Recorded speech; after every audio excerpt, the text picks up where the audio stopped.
Hello. Hi, everyone, Welcome to Reviews and Drinks with R&D. where we review and drink. This is R, I'm D, Ricky and Dana, and we're here to talk about theater. A lot of times you guys see the reviews after we've hashed out the details and written them down and organized them in a way that makes sense. Mm-hmm. Well, we thought, why don't we bring them through the chaos with us? So buckle up. um, Thank you so much for everyone watching. If you're watching live, yay! If you're watching like a year from now and you're like, hey, I really wanted to watch Dana and Ricky show, still thank you. We want to first start talking about Pittsburgh Fringe. Jinx. You want to take this one, or are you going to Yes. just sit here and drink? I'll just sit here and drink, thank you. No, Pittsburgh Fringe was a great fringe. There were 50 shows in 3 days. We saw a lot of them. We scored them for the awards, and we reviewed them. It was just amazing. But we noticed, well, Dana noticed, that it was just an improv-a-palooza. There were 6 really strong improv shows, and we just had to talk about them because improv plus digital theater win. And we should say what our background is when we say we're like, hey, we're going to review theater. We've been doing this now for 5 years. 5 years. 5 years of regular theater reviewing and a pandemic year and a half of digital theater reviewing. And we have seen over 250 shows and reviewed about 230 some odd. We've lost count. Yeah. When we get done with Pittsburgh Fringe, we will be solidly at the 250 point. Yep. So let's get this party started and start with the first show we want to talk about. The first show is Glamourpuss. Glamourpuss. It stars Nanette Deasy and Grace Ann Dorsey, and is produced by Double D Improv. So Glamourpuss is probably one of the cutest improv shows because they cheat in the best way possible. They have kittens. There are pets. They have little kittens and pets and cute little animals, and I just wonder, so cute. Dial it down like this much. I can't dial it down for kittens. But basically, one of the things they do is they make using the audience as pets. So people in the audience volunteer to have their pets audition to be a Glamourpuss, be represented by Glamourpuss Animal Agency. And all the while, it's a long-form improv, so you see them just riffing off the cuff, revealing the story of just everything's in shambles. One of the sisters has left. There's an intern just embezzling and is now in Aruba somewhere, or at least it was that night. The great thing about improv, different place, every night, different thing, every night. So that's amazing. So we wouldn't be able to tell you what you'll see when you watch it, but when we saw it, that was the plot du jour. Biggest thing is they did it for charity. There was a homeless cat improv in Pittsburgh when we watched it. Homeless cat. Say it again. Homeless cat shelter, or the review will be in the link. The link will be in the review. The other way around. We have their review is already up on the blog, and we have a link to the animal organization, which I'm going to pretend like I'm not looking at my phone and look at. But one of the things they did is they made sure to draw attention to a cat rescue, which is huge. That's one of the things we loved most about it. But even without that, it was a cute plot. It was fun. It was funny. They were able to kind of be on point and riff off each other fluidly. I mean, that's kind of the best, what you want out of a good improv. It was amazing. And when you're just being able to stay in character, to be funny, to be out there, to be crazy. And anytime you can be crazy and bring kittens into it, you're either like a crazy cat lady or you're doing an improv show.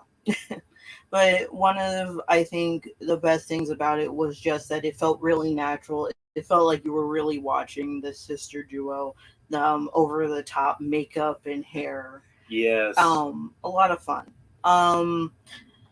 The next show is Trudy Carmichael Presents, the improvised one-woman show, produced by True Songstress Productions, created by Robin Rothman and Frank Spitznagel, and host Shane Taymor. Now, I can't say enough about how funny Trudy Carmichael is. Pause. I found it. It's the homeless cat management team. Management team. We want to make sure we shout them out properly. If you take Yes. care of poor abandoned animals, we're gonna actually have to say that. Respect on your name there. So But we're talking about Trudy Trudy. Carmichael. okay, back to Trudy Carmichael, whose real name is. Robin Rothman. Thank you.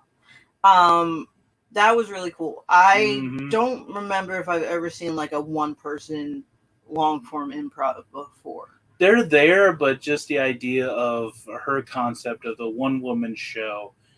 You have just solo piano backing you up. You get the suggestion of just the name of a one-woman show. This time it was Steel City Stella. Mm-hmm. Say that 8 times fast while you're drinking.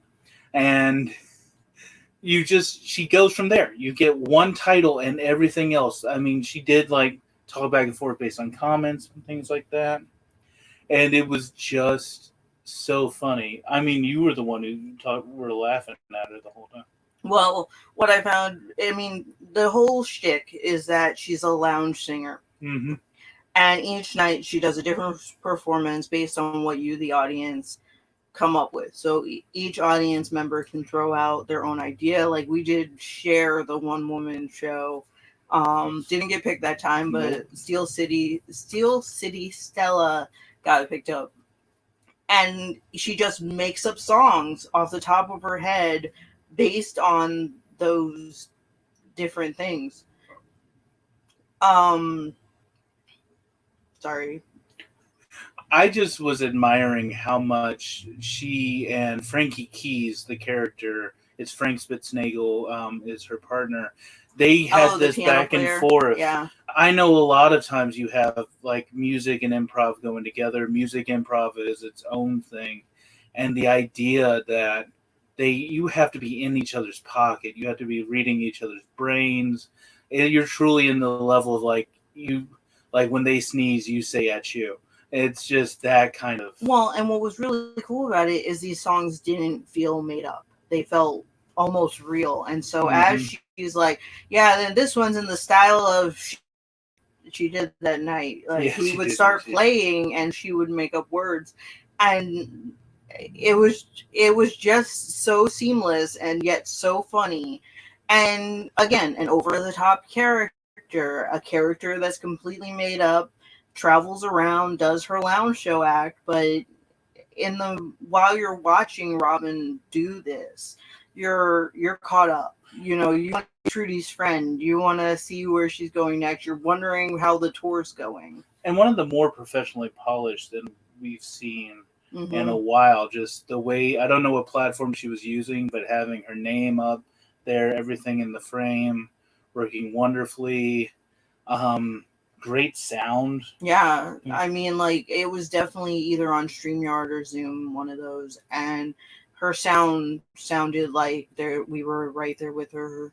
It didn't cut out or get choppy, which it can. I mean, that's just the par for the course with our digital theater lifestyle. Like if your tech didn't go sideways, did you really do digital theater? But it worked beautifully. And was she in the same space as her piano player? I believe so. If not, it was the best illusion I've ever seen in my life. Yeah, that was the greatest lie ever told. I know her announcer wasn't in the room with her. No, I don't think he was so. in a different screen. If you're out there, Robin, Trudy, tell us. Please. Because we have no clue. If ever we get anything wrong, just put the comments down. Even if it's 5 years from now, we'll just sit there and go, we were wrong. Drat. Didn't we mention that this is the crazy stuff we go back and forth on Before all the time? And before we write the review. And it's funny because we often are like, oh man, should we say that? Is that what we're thinking? Or one of us will think, oh man, I like this, and that'll be something, the other hates. And so we go back and forth until we can come up with the answers. Often, and that's off in the way. Again, reviews and drinks. One thing I forgot to mention is, we're looking for drink sponsors. Yeah, if you want to see what's behind the tape, or you don't want to have your label fringed up, we are looking for sponsors. If you're a tea company, tea, coffee, alcohol, bubble tea. We really love bubble tea. We really love bubble tea. Just send us your stuff. Email us, contact us. Anyway, we're getting off track, and that was a derailment. We wanted to talk about the next show is The Professionals. You forgot mashed potatoes. No. Oh, whoops. Mashed potatoes. Ricky fail. Did we really want to give me alcohol? Did we really want to give me alcohol? Hey, give me that back. Mashed potatoes, featuring Dominic Berry that night with Tori Scheinman. It's created by Tori Scheinman. Yeah. And that is a time when there was a concept that I really liked. It was a format. For those of you who haven't seen it, for those of you who haven't seen it, they get a really good poet. This time it was Dominic Berry to create a poem or to share one of their old poems. Then they come in and they do improv based on that. And then he writes a poem based on what they were doing, and then they improv off of that. So you get this cyclical. See, I thought all the poems he wrote were already written. Mm-hmm. I thought it was all his old poetry. His old poetry up front, then they riff, then he writes something. I'm going based off what they said in their literature. Ah, you have literature? I have what's on their website. There's literature? Yes. Yeah.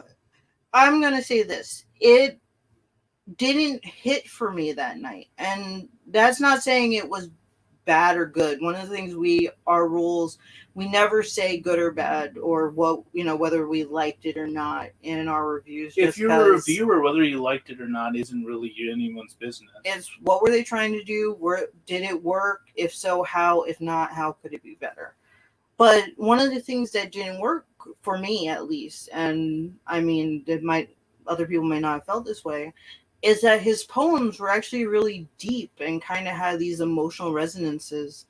And then the improv was just very funny. Well, it wasn't even that it was just funny. It just took words from the poems. It didn't take the feeling and the emotion. It didn't take the essence. Like the two vibes were different. Right? Yeah. And so like you kind of had this clash of emotions where you had, the somber sometimes poems. Mm-hmm. And then this sort of wacky improv that just used a word from those poems.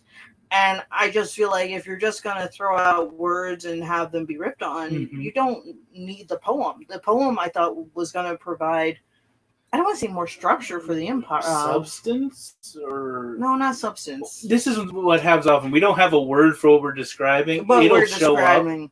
By the time the review comes out, it'll... Yeah, but... One of the things, that we thought they could do is just use the poem more. Yeah. Reach into it, feel it, see how the poem really kind of shapes itself, shapes the words. Is it somber? Mm-hmm. I think sometimes we think improv is funny and mm-hmm. therefore has to be silly. We feel like it always has to be comedy. It always has to be something that is just, like you said, silly. But I think it doesn't have to be silly. No, is the point I'm trying to make, is that it doesn't have to be silly at all. You could have a bit more seriousness. You could use the seriousness to get to funny. Yeah. And I think that was a missed opportunity. You can get to funny and do serious sometimes. No? Can't. I don't know what you're saying. Sometimes, you can use the seriousness and work your way to the funny moments in the seriousness. But sometimes you can start serious and then find the moments of funny along the way. But you got to, start... If you're starting from the source material, you might want to... Use the source material? Mm-hmm. Okay. I just want to make sure we're on the same page. This is also what happens. Often I'll start from I have a master's degree, and Dana has to push me down a little bit. A lot of it. So that people actually understand what I'm saying. All right. Next up on the docket. The next one up on the docket is actually The Professionals, Mockumentaries on Demand. That features Geraldine Carolyn, Matt Haley, Lauren Hay, Yitzi Liu, Don Schmidt, and Aaron Souza. Is directed by Diana Brown. Production management also by Lauren Hay. For the record, we love Diana Brown. For the record, we very much love Diana Brown. We adore her in all her forms, and she's on this list 3 times. We did not know she actually directed this. We just found one of the best improvs out there, and she was attached. She's probably the queen of improv. I'm declaring. Actually, she's not probably. I'm declaring it. She can claim her crown at any we have time. coronation powers. We can do that. We have coronation powers. Well, we have power. We can name people queens of things. I think we have the capability. Anyway, this is also what it's like to be married to me. We're so sorry for me. Everybody feel bad for me. But this isn't just about Diana. She did an excellent job directing them. Excellent team. That's the first thing they hit us is it was just the best on act. It was the best ensemble, not just improv, but in ensemble at the Pittsburgh Fringe. Yeah. One of the things they did is they were a team. They were an excellent team. You could tell that they were picking up what each other was putting down. You can tell that each one of them, kind of knew how to feel what their partner was doing and was able to pick up different sentences. You could tell, and especially in improv, you can tell great improv when it feels like they're not even improving. And the way I say it is, if you have a group of 3 people, there's not one star. There's not one celebrity. Everybody has a say. Everyone can initiate a scene. Everyone's saying yes, and everyone's moving on. There's not one person who's the star of the whole thing. And the thing is, we're watching this, and I think it's like 3 or 4 plots at once happening, and then they converge into one super plot. And this episode was all about soap making and soap carving. It was just crazy. Soap making, soap carving, soap art, and it's the most ridiculous premise. But they took it seriously, and it was still funny. It was hilarious. It was wacky. But it was so well put together. It was very well put together, and like I said, you just can't even tell that they're out there and they're doing their thing. You can't. No one's trying to win. Yeah. I mean, and I will say, when I first started watching, I'm like, I don't know if this is my thing. Like, I was like, maybe this isn't for me. But then along the way, they got more in tune with each other. They started going bigger because they realized they could. They got comfortable, and as they did, you only get that with a good team. You only get that with a good team, because even if you're not feeling what they're doing that night, it is improv. Like, you have to be really, really good just to be mediocre. And some nights it's just not hitting. But the point is, you're watching people who are really, really good at what they do be amazing at what they do. The end product is not a play. The end product is watching them do what they do well. Yeah, and I mean, I think we forget that with improv, that it's completely made up, right? Yep. And so there's going to be rough patches and smooth patches, and as long as the team knows how to work together, they can work through all of those. That stampede you heard was just a cat chasing its own tail. We have 3 cats. They might make an appearance. We apologize in advance. And that was 2 more. Okay, now that the talent portion is over. Next up, we have Binge Watch, the mashup of your binge watching favorites. Produced by Diana Brown and Dan Wilson, with the production manager Stacy Marshall. Diana Brown again, Queen of Improv. We stand by what we said. And Dan Wilson, I will tell you, amazing. Both of them, the first thing we noticed, because we had reviewed them before, so we kind of knew what we were getting into. But this time we were putting a lot more suggestions out there, and we just happened to put out the suggestion, Leverage, because you put in your 2 favorite shows and they mash them up into one mega show. And our 2 favorite shows are Leverage, which is a show about a group of thieves that rob rich people.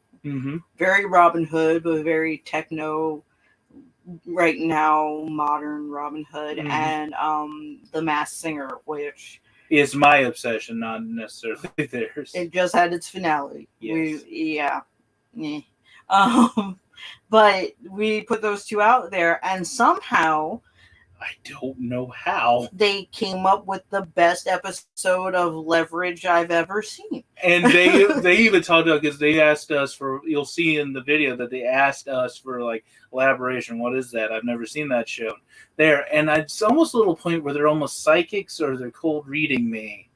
Because I just said, oh, it's Robin Hood, white collar crime. They steal from the very, like the CEOs and stuff. Mm-hmm. And there's two characters in that show that have a ship. We've shipped them the whole time. We were hoping they were going to get together. They end up getting engaged by the end of the series, and Diana and Dan. Diana and Dan. They somehow, from this figured idea, it out.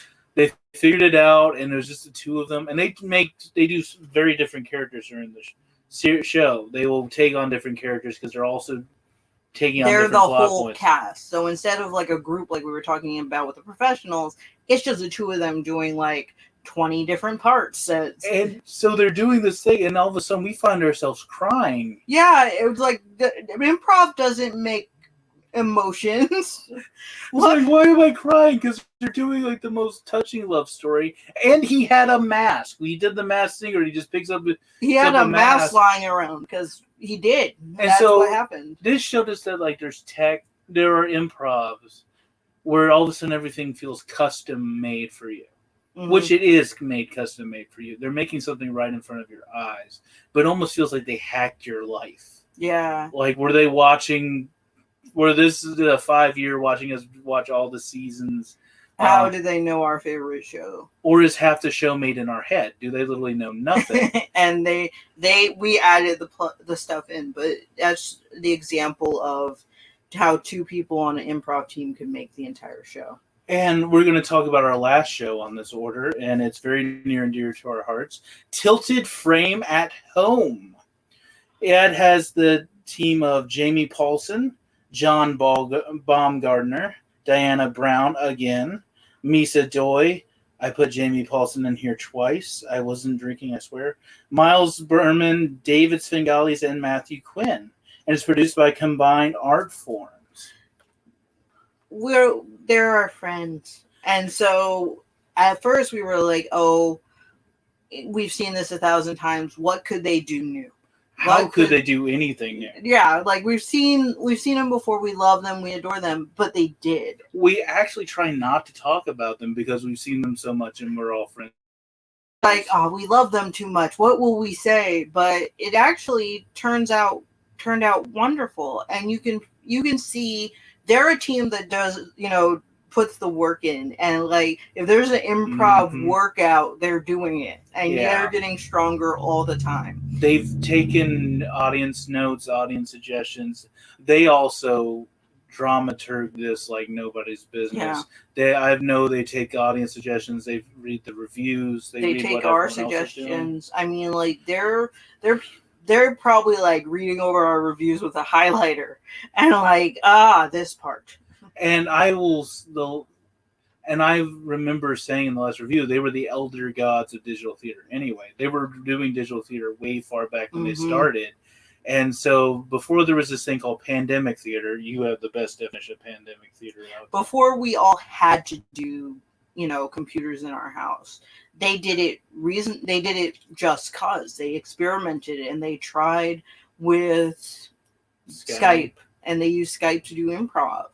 And they had done it, and they brought it back again, and they kept getting better and better. And it was interesting seeing that evolution, being able to see from almost the start of the evolution. I think we actually saw, well, not the start, not the years past, but when they first began online, I think we were very much in their first season. Yeah. They invited us to review again with the second season. I mean, you'll see their lovely face in one of the segments. Yeah. There's when they asked for volunteers, and they've literally, as much as when we love you, it's very hard to get praise from us because we don't want to be nepotistic. But what we would say is they put in so much hard work that we had no choice. We treat them harder. We actually will make them jump through more hoops. And they've met every one. And we really hope that when the pandemic is over, as pandemic theater goes, that they keep doing digital theater. Yeah, like I think they're gonna be one of the pioneers of the hybrid of digital and The in-person. hybrid. So they're amazing. They're Mhm. doing amazing work. And they're wonderful, amazing people. So that's Pittsburgh Fringe, at least the improv portion in a nutshell. There's just so much improv in Pittsburgh Fringe. Now there were a lot of great shows in Pittsburgh. Yeah, but as we said, we noticed Improvapalooza. Now my brain stopped because you interrupted me. Oh, I'm so sorry. See, this happens all the time. One I of just the need things, to never let him get a word in edgewise. one of the things I need to point out is at the Scholar thingy. If you want to support us, that's our Venmo. But yeah, Pittsburgh Fringe was excellent. A small team, one weekend, and we were fortunate enough to help them do their award show. What was nice is that we saw some familiar faces that are going to follow us into Cincinnati Fringe.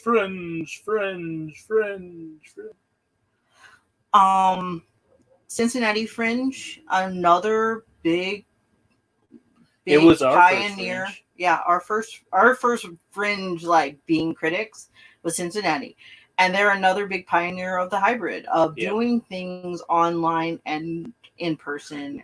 They're not only just doing, this is where I nerd out, they're not just doing online and in person, they're doing on demand, live stream, and live in person. So they're mixing it up in ways that like are amazing and interesting and dynamic, and we're so excited to be there digitally.